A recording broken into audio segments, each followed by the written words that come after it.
Today on Locked On Phoenix Suns, the Phoenix Suns drop another game, this time to the Orlando Magic, 115-110. Is there any silver lining to this Suns loss? That isn't just Kevin Durant will be back soon. Plus, we have another injury on the horizon.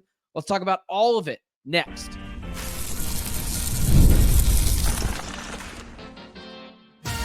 You are Locked On Suns, your daily Phoenix Suns podcast.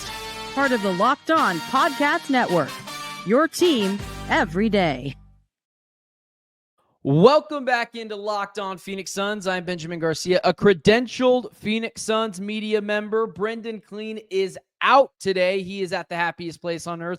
Disneyland will be back tomorrow, and you'll have to go to the happiest place on earth when the Phoenix Suns consistently make you the most miserable person on earth. Thanks for making Locked On Suns your first listen here on this Monday. Don't forget, Locked On Suns is free and available on all platforms, including YouTube. So click that follow, click that subscribe button to do what thousands of other Phoenix Suns fans have already done. Become an everydayer and get Locked On Phoenix Suns right here each and every day. Today's show is brought to you by FanDuel. You can start the season with a big return on FanDuel. New customers can place a $5 bet and you'll get started with $150 in bonus bets if you win your first $5 bet. Visit FanDuel.com to get started. All right, let's dive into it. This is kind of like I don't know if anyone in here is into WWE recently. I've been watching a bunch of old WWE clips, reliving my childhood, watching Jeff Hardy Swanton bomb off the top of a steel cage onto whoever it was. And there's a point to this. This is a no-holds-barred a WWE match where anything goes, extreme rules, if you will. That's what I plan to do with the Phoenix Suns. Now, there is a silver lining to this game, but let's just start here. And I'll get to the silver lining in just a minute. Everyone is looking at Bradley Beal, looking at Devin Booker, and just saying, we got to hold this guy accountable, or at least finally. You know, the other day I'd mentioned Devin Booker's just not playing well, and he hasn't been. And now people are starting to really catch on and go after Devin Booker, go after Bradley Beal. But there's still a decent amount of the fan base at this point in the season that are still putting the little kid gloves on Devin Booker. Let's not have low sports self-esteem. Let's hold our team to a higher standard. And I think now's the time to hold Devin Booker, to hold Bradley Beal's feet to the fire. Listen, we love Devin Booker. He's done amazing things for this franchise. Done amazing things for us as fans. But he's a supermax player. He has to be better.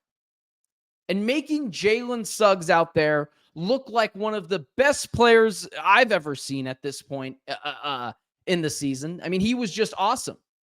He made Devin Booker look like Jalen Suggs looked like Devin Booker, and Devin Booker looked like Jalen Suggs on a normal night. If I told you this in this game, if you were just a casual NBA basketball fan, or you've never watched basketball before, and I said, hey, watch this game. Tell me who the best player is. Tell me who you think the best player is. No trick questions. I'm just curious.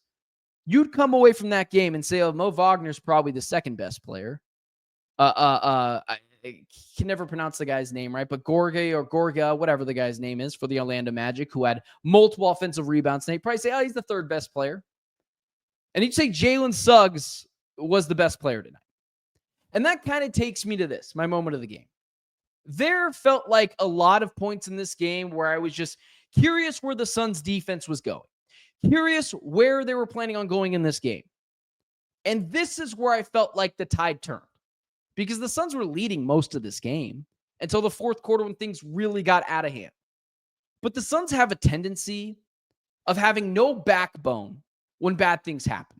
They have no ability to respond when the time is needed to respond.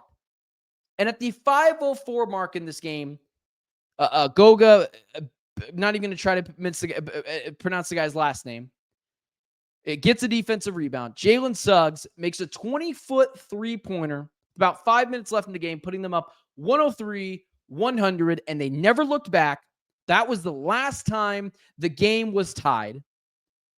The crowd erupts and the Suns turtle shelled. And that takes me back to Bradley Beal and Devin Booker. Now, there are people arguing on social media. I'm going to be honest with you. There was someone that just clipped me recently and put it on their fan page. I don't take fan pages, opinions super seriously. Fan, I've mentioned to Brendan before, short for fanatic. They freak out for big things. They freak out for little things. Everything is huge in the fan account Twitter guy in the world of social media. And constantly I'm having to check these guys. And, now we're having the argument between who's been better this year, Bradley Beal or Devin Booker. They've both been awful. And if you're citing that one has been much better than the other, you are doing it all wrong. Both guys have been really bad. Devin Booker's job, Bradley Beal's job, is very similar to an ace in baseball. When every other pitcher isn't playing well, or the team is on a losing streak, or similar in basketball, when the opposing team has hit 2, 4, 6 shots in a row, you turn to your ace in baseball to stop the losing streak, to stop the bleeding, to calm everyone down, bring everyone back level-headed. That's what Devin Booker and Bradley Beal are asked to do.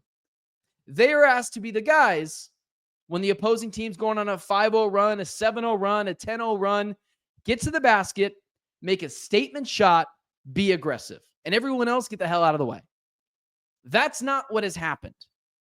Devin Booker has lost the assassin, killer instinct that he has had for a decade worth of his career.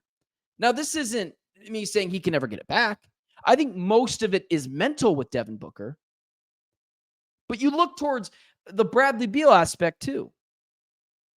People, I've heard people say as well to this point, and I'm really happy at this point where I can just get all these opinions out to you because they've been kind of stuffed up inside me. But I think tonight really is the breaking point. Bradley Beal, similar to Devin Booker, who has not been answering the bell, who has been very fragile to start the season, who has lost the killer instinct. There are a lot of people out there that want to do over with the Bradley Beal trade. Don't just be upset because you feel like being upset. Bradley Beal still is the best option for this team. He is. Now, would you like $50 million back? Yeah, probably. You didn't give up anything for Bradley Beal. You gave up Chris Paul and a bunch of second-round picks. That's all it was. You gave up a good amount of money. It ain't your money anyways. And you weren't going to have $50+ million to use in free agency. That ain't how it works. You gave up Landry Shamet, Chris Paul. Bradley Beal is still the best option for this team right now. But both guys got to dig deep. Both guys got to do some soul searching. I mentioned the other day on the other pod, and I got some flack on this for social media, and I don't know if you've learned me so far yet. I have big opinions. People react to those opinions. That's what happens. I'm not going to pull my punches. I've hated the leadership of Devin Booker when Kevin Durant is not on the floor. I've hated the leadership of Bradley Beal when Kevin Durant is not on the floor. We last year we blamed Frank Vogel, right? We went after Vogel. Vogel was the bad guy. No one believed in what Vogel was doing. Whose problem is it now? The big bad man ain't here anymore. Devin Booker has to do a better job leading this team. Hate the body language. Hate the constant arguing with officials. Hate the foul baiting oftentimes in games. And Bradley Beal's got to fall in line too.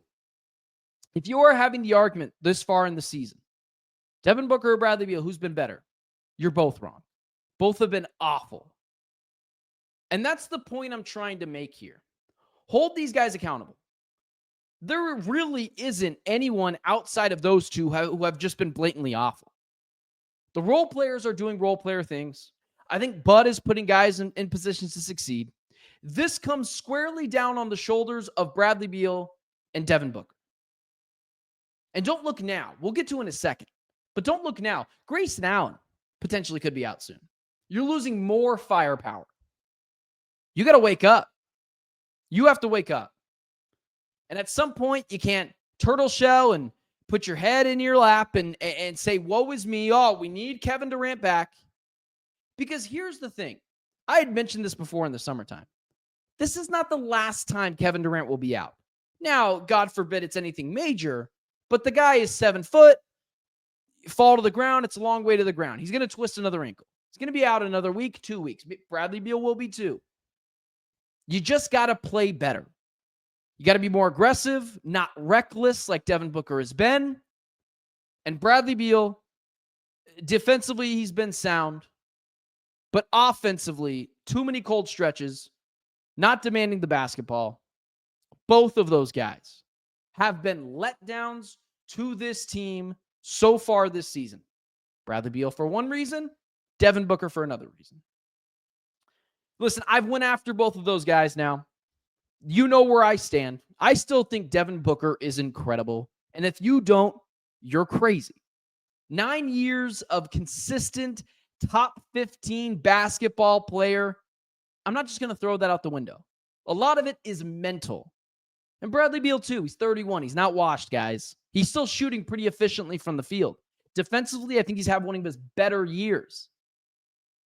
But there's just other things mentally that both guys got to be better at. And that's where I'm at on that. Now let's get to what we learned. And I'll tell you what, it is a silver lining to this. And it's not just something, oh, the Suns stink without KD. There's more to it. So let's talk about it. Let's get to it. What did we learn about this game tonight? Let's talk about it next. First, today's show is brought to you by Mint Mobile. With big wireless providers, what you see is never what you get. Somewhere between the store and your first month's bill, the price you thought you were paying magically skyrockets. I hate when that happens.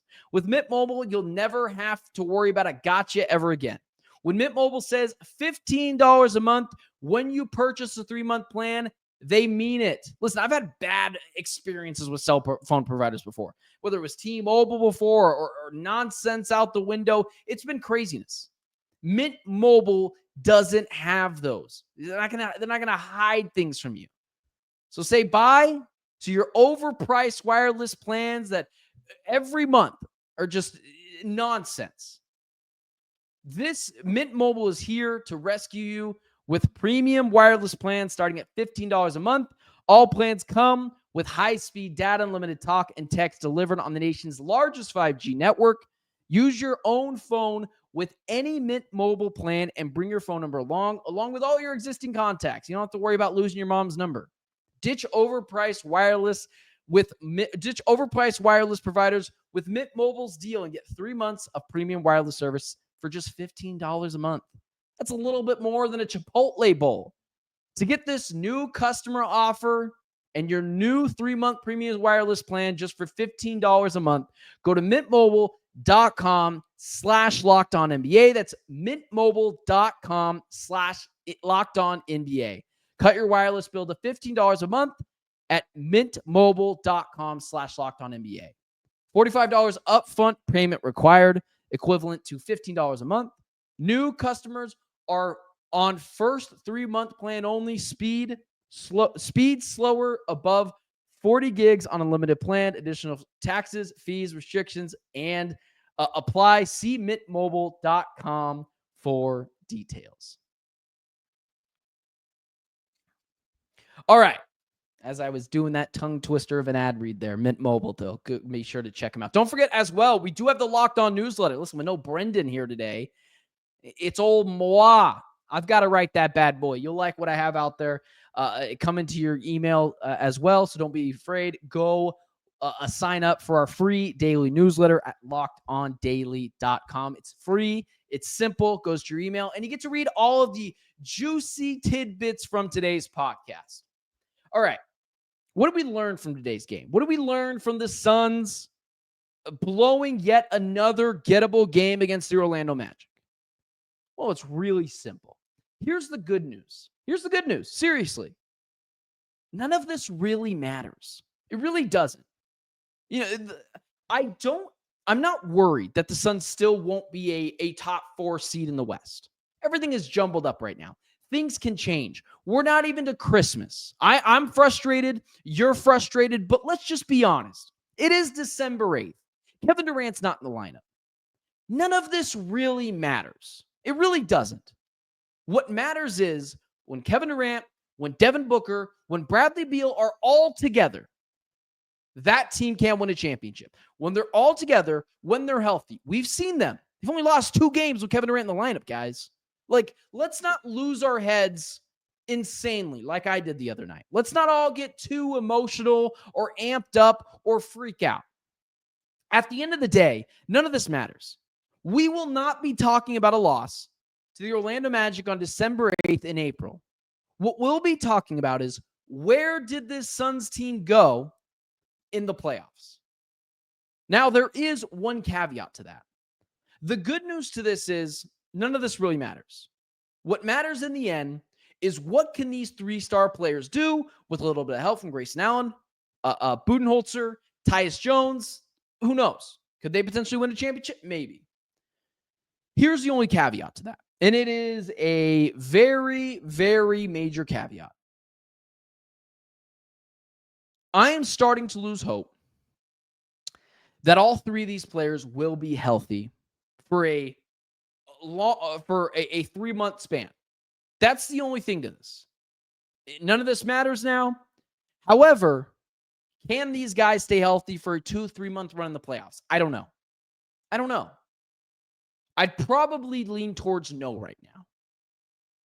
But let's not act like the goal for this team was to be the number 1 seed. We knew that was never happening. The 2 seed, we'll see. Guys had to really stay healthy. 3 and 4 seed is what this team has always been shooting for. And everything is all jumbled up. And I can make the argument that with a fairly easy schedule coming up, Kevin Durant returns, and then at that point, the rest is history. So I understand wanting to throw the season away or saying to blow it up. Let's be honest, guys. They're, at this point in the season, 12-11. No, it's not what we thought they would be. It's not what we wanted them to be, but they're 12-11. And if you look at the standings at this point in the season, which is just so fun to try to find while you're trying to do a show, they're 12-11. The 2 seed right now in the West is the Memphis Grizzlies. And they're one Ja Morant twisted ankle away from being just as helpless as the Suns are. But at the end of the day, they're 3 losses back from the Memphis Grizzlies to being the 2 seed. There's really no need to freak out. At this point, though, if we get to March, if we get to April, God forbid we get to the playoffs and guys still aren't healthy, then you can freak out. But at the end of the day, truly, not a lot of this matters, guys. Not a lot of it matters. Really doesn't. We won't be talking about the Magic loss December 8th that define this Suns season. What will always define this Suns season is what they do in the playoffs. The only argument to that is, yeah, well, do you think they can stay healthy the entire time? I don't know. I'd probably lean towards no. And also, Suns fans get really frustrated about this team. Well, they've only won 2 games, or 1 game, I think it was. 1 game without Kevin Durant in the lineup. That was the Utah Jazz game. What does that say about the Suns? It says they really need their star player. That's kind of the argument that I really vehemently disagree with. What does it say about the Suns if they can't win more games without Kevin Durant? It says Kevin Durant is really valuable to this team. It's just ridiculous. The Warriors, what if they took Steph Curry off the Warriors? What does it say about the Warriors? We saw the Warriors without Steph Curry a few years ago. They were a lottery team. They got James Wiseman. Probably should have drafted LaMelo Ball, but they got James Wiseman. It's ridiculous. What are the Philadelphia 76ers without Joel Embiid? And not very good. What are the Denver Nuggets without Nikola Jokic? Not very good. Not going to win a lot of games. So should the Suns win more games? Sure. Yeah, they should win more games without Kevin Durant. But the argument that this team is just horrendous, they're not going to figure it out. They're never going to figure it out.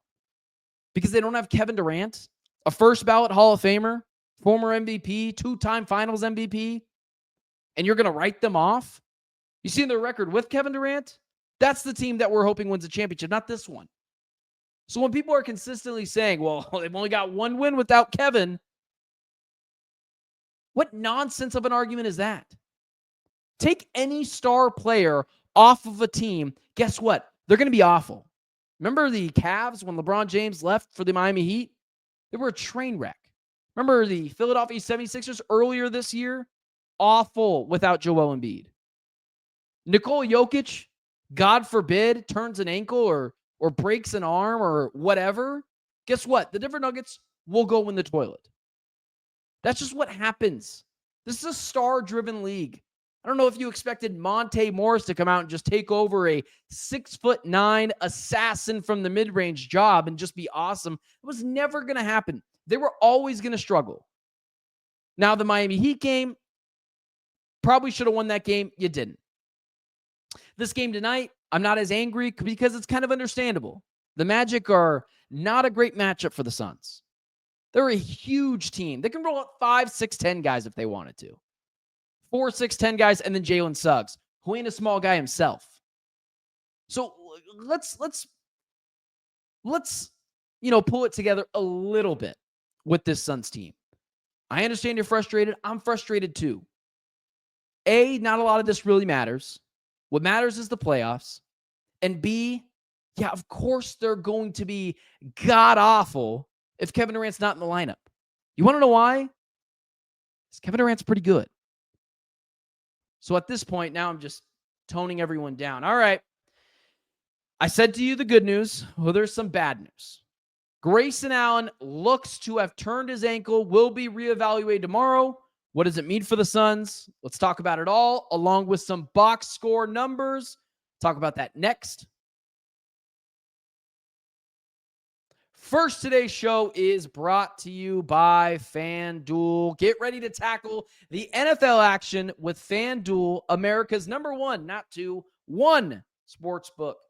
Because right now, new customers can bet $5 and get $150 in bonus bets if you win. The FanDuel Sportsbook app gives you everything you need to place bets live on the NFL all in one place. So when you get in a hunch in the middle of a game, you can check the latest stats, view live play-by-play, and so much more on the same page where you place bets. So join and visit FanDuel.com to join today. You'll get started with $150 in bonus bets if you win your first $5 bet. That's FanDuel.com. Never waste a hunch and make every moment more on FanDuel, an official sports book of the NFL. Okay, listen. Whatever you do, I'm going to give you a little bit of gambling advice. Just pick whatever team that plays the Arizona Cardinals to beat them. But I understand you can't do that at this point. Monday Night Football's tomorrow. A little bit of betting advice for you. The Bengals are 5.5-point favorites. Here's why I would take the Dallas Cowboys to go ahead and cover that 5.5. Cincinnati Bengals defense is, horrendously bad. CeeDee Lamb is clearly very good. Cincinnati Bengals have to get in a bunch of shootouts. So if I was placing $5, it's $150 in bonus bets, I'd take that 5.5, or you just want to play it safe. You want to put the money you want to put that money on the money line for the Cincinnati Bengals, you could do that as well. So you'll get started with $150 in bonus bets when you win your first $5 bet. That's FanDuel.com. Check it out.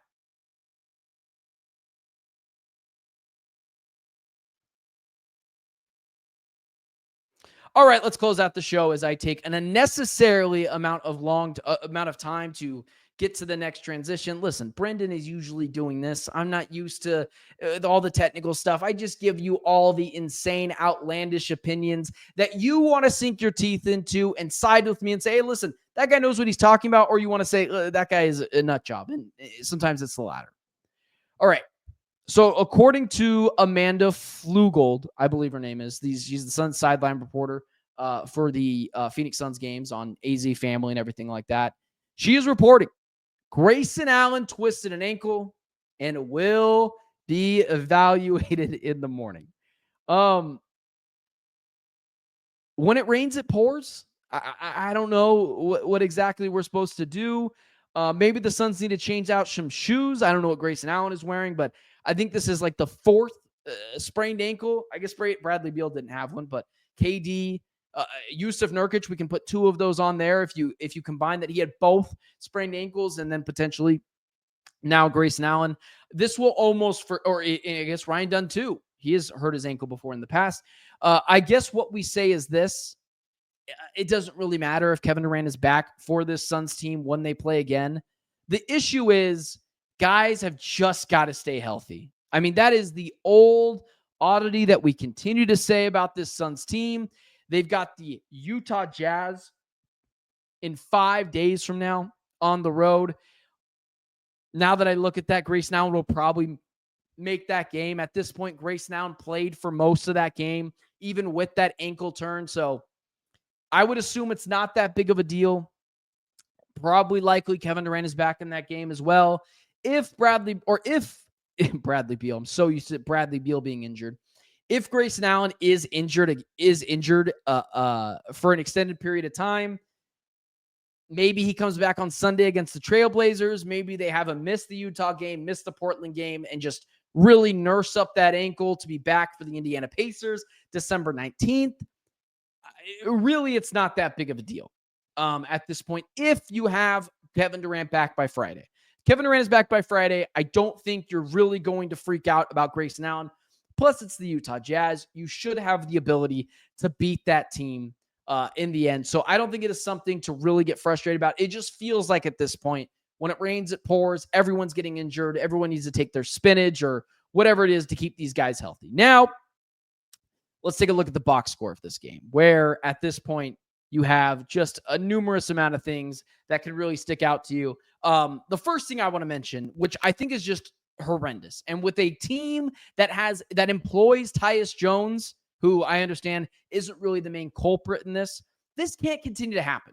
And a lot of this has to do with Bradley Beal and Devin Booker. Bradley Beal, if I'm not mistaken, had 7 turnovers in the Suns' last game. He had 5 turnovers tonight. He was a -5 plus-minus, kind of a hard stat to really gauge, but overall, 5 turnovers in this game. You just can't have that. You got to clean that up. Devin Booker as well, 3 turnovers. Some of those came in the later parts of this game when you desperately needed a score. You got to take care of the basketball. But as a whole, 19 turnovers. It's just sloppy basketball. You're throwing the ball. I mean, I encourage you. I know we harp on turnovers a lot on this show, but just think about it. Imagine 19 times in the game, do you just hand the ball off to the other team?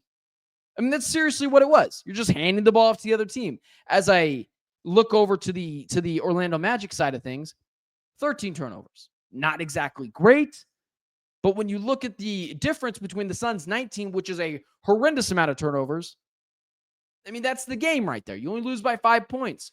One thing I will give out to the Phoenix Suns tonight, 19 for 22 from free throws. Outdueled the Magic there. Magic were 19 for 30. And then overall, one guy that I want to continue to shout out, and I understand he wasn't fantastic tonight, aside from a few different times where he did flash. If Josh Okogie was 3 inches taller, I mean, he'd be exactly what this Phoenix Suns team needs. Ryan Dunn is kind of the Josh Okogie type in that body, but Okogie is everywhere, man. It's so hard to not put him on the floor because he's just an energy guy. When you can surround him with shooters, he can be a really helpful option to this team. And then also, another guy that wasn't outstanding tonight, but I just want to continue to give him his props because I can admit where I was just wrong there. And I've been wrong about things in the past. I loved Ryan Dunn, and I am not, not prone to the occasional bad take. I don't have him often because I'm just so great at that kind of stuff, as he said, tongue in cheek. But Oso Ighodaro has been pretty good for this team. And his confidence is starting to grow in his ability to backdoor cut, get to the rim. He is starting to gain real confidence with this team. And it kind of gives you more backstory of why this Suns team took Oso Ighodaro with the 40th overall pick in the draft. Just a smart basketball player. Some guys just get it. Oso Ighodaro just gets it. Very mature for his age. Maybe not as high of a ceiling like we've talked about week in and week out. But he has the ability to be the potential starter for this Suns team against certain opponents. Like tonight, you're not starting Oso Ighodaro. They've got 6'10 guys and 7-foot guys out the wazoo for the Orlando Magic. But Oso Ighodaro, a 6'9", 6'8 guy, maybe 6'10. He's not a 7-footer like ESPN likes to say he is. He's physical, plays pretty well defensively, cuts to the basket really well, passes the basketball pretty well, and just overall is a very, very smart, high IQ basketball player. And when you combine that with Ryan Dunn, those are the kind of guys you got to provide for KD Devin Booker, Bradley Beal, these mature guys who are not in the business of developing 18-year-olds coming into the league for the first time. They're trying to win. They're not trying to babysit. So at that point, it's just fun to have a guy that you can really just continue to bank on in Oso Ighodaro to make the right pass, make the right read, cut to the basket, and that ultimately is a bright spot for the Suns. All right, that's all I got for you guys today.